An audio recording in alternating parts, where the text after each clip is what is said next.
गाडीतून फिरतोय ते फक्त ज्ञानोबराय तुकोबरायांमुळं. आम्ही म्हणायचं नाही आम्ही अभंग सोडवला, अरे तू अभंग सोडवला तर तू तुकोबराय झाला, आणि तुकोबराय होण्याकरता तेवढं वैराग्य, तेवढं सामर्थ्य, तेवढं ज्ञान तुला मिळवावं लागेल. मी तर म्हणेन तुकोबरायांच्या पायाखालची धूळ सुद्धा आपण नाही,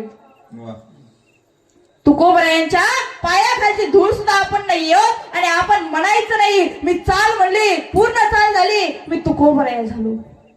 अरे तू तुकोबराय झाला तर तेवढं वैराग्य तुझ्याकडे पाहिजे, तू ज्ञानोबराय झाला तर तेवढं ज्ञान तुझ्याकडे पाहिजे. त्यावेळेस म्हणावं आम्ही काय झालो, ज्ञानी झालो. अरे ज्ञान फक्त तुकोबरायांनी ज्ञानोबरायांनी द्यावं लोकांना. आणि तुकोबराया म्हणतात मी दीन आहे, रंग आहे, गरीब आहे, भिकारी आहे.